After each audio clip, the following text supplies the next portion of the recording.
सर्वप्रथम देवादिदेव महादेव जगत गुरु भगवान शिव के चरण कमल में कोटि कोटि प्रणाम। माँ भगवती के चरण कमल में सादर प्रणाम।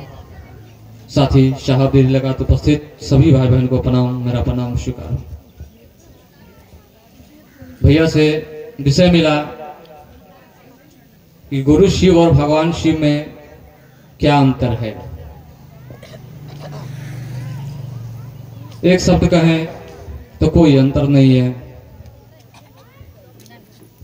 वही गुरु, वही परमात्मा जो है, वही भगवान है और वही गुरु है। और वो गुरु ही इसलिए है क्योंकि वो भगवान है। और भगवान गुरु नहीं हो सकता है संसार में, तो कोई गुरु हो ही नहीं सकता है, क्योंकि भगवान का ही बनाया हुआ ये संसार है। और ये संसार में पाए जाने वाले जितने भी गुण हैं, वो सभी के सभी गुण परमात्मा में मौजूद है। तो गुरु संसार में है तो इसका मतलब ये है कि वह गुण परमात्मा से आया है, तो मूल गुरु परमात्मा ही हुए। और उन परमात्मा को आदि गुरु कहा गया, यानी कि प्रारंभिक गुरु। वो जब से है वो तभी से गुरु है, और उनसे बेहतर गुरु कोई और हो ही नहीं सकता है, क्योंकि वो परमात्मा है। वह परमात्मा ने इस संसार को बनाया। जैसे कि जो लोग जिस वस्तु को निर्माण करते हैं, बनाते हैं, वो उस विषय वस्तु के गुरु होते हैं।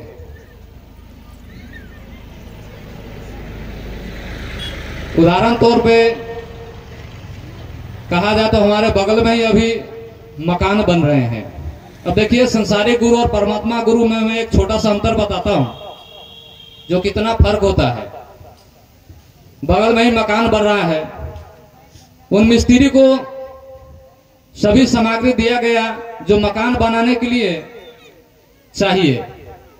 वह रॉ मटेरियल व्यवस्था की गई किसी व्यक्ति के द्वारा, तो वह मिस्त्री जो है वह मकान बना दिया। यानी कि संसारिक जो व्यक्ति है उनको संसारिक वस्तु की व्यवस्था की गई उनके लिए, और उन्होंने एक सुंदर सा भवन निर्माण कर दिया। लेकिन जरा सोचिए, उन परमात्मा ने समस्त संसार को ही बनाया है, तो बनाने के लिए रॉ मटेरियल तो चाहिए। जैसा कि हम मनुष्य को ही ले लीजिए, हम मनुष्य को बनाया तो उन्होंने भी सामग्री की व्यवस्था की। हमारे भौतिक शरीर है तो ये भौतिक शरीर उन्होंने पंच महाभूतों से बनाया, जो कहा जाता है क्षिति जल पावा गगन समीरा। ये पांच तत्व जो है, ये पंच महाभूत से यह भौतिक शरीर बना है। तो पंच महाभूतों से उन परमात्मा ने यह शरीर बना दिया। अब यहां पर ही फर्क समझना है। संसार के जो गुरु है, संसार के जो मास्टर है, उनको वो वस्तु दिया। यानी कि संसारिक जो मिस्त्री है उसको भवन निर्माण करने के लिए वस्तु दिया, और तब उन्होंने एक भवन निर्माण कर दिया। लेकिन उस परमात्मा को देखिए, जब शरीर को बनाना था तो कोई वस्तु थी ही नहीं संसार में। अब देखिए, अब परमात्मा ही सोच रहे हैं कि मुझे एक शरीर भी बनाना है, और शरीर बनाने के लिए हमें जिन जिन वस्तु की आवश्यकता होगी वो वस्तु भी हमें ही बनाना है। यानी कि वो वस्तु भी संसार में उपलब्ध है ही नहीं है। उनसे बड़ा कलाकार कौन हो सकता है? अरे संसारिक कलाकार को तो सामान दे दीजिए, वो बना दिया। लेकिन ये मोबाइल देखिए, अनेक पाठ पुर्जा को इकट्ठा करके उन्होंने मोबाइल बना दिया।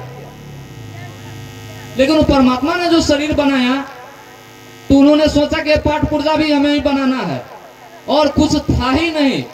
किसी वस्तु से बनाया जाए पाठ पुर्जा, वो भी नहीं था इस संसार में। यानी कि बिना रॉ मटेरियल के ही वो भवन बनाने को सोच रख सकता है। वो परमात्मा कितना बड़ा गुरु है, इस बात से समझा जा सकता है कि संसारिक गुरु और परमात्मा गुरु में कितना अंतर है। यानी कि उस परमात्मा ने पहले इस संसार को बनाया, ये पंच महाभूतों को बनाया और फिर शरीर को बनाया। यानी कि उन्होंने सोचा कि शरीर भी हमें ही बनाना है और शरीर बनाने के लिए जिन जिन वस्तु की आवश्यकता होगी वो वस्तु भी हमें ही बनाना है। तो उन परमात्मा से बड़ा गुरु कौन हो सकता है, और इसीलिए उन परमात्मा को आदि गुरु कहा गया, प्रारंभिक गुरु कहा गया। यानी कि छोटी सी वस्तु निर्माण करने वाला भी अपने आप को गुरु ही कहलाते हैं, किंतु उन परमात्मा ने इस समय संसार को ही बनाया है।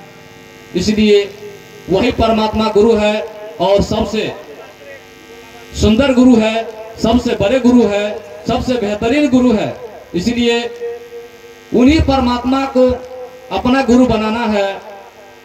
जाना तो है उन्हीं परमात्मा के पास, तो संसार में क्यों भटकना। उन्हीं परमात्मा से पूछते हैं कि हे प्रभु, हम आपके पास कैसे आए। हे गुरुदेव, हे महादेव, अब आप ही बताइए कि आपको हम कैसे पाए, और वो रास्ता बता देंगे। जिनके पास जाना है उन्हीं से क्यों ना पूछ लिया जाए कि हम आपके पास आए कैसे, और सारे रास्ते उनको पता है। सहज से सहज मार्ग आपको बता देंगे।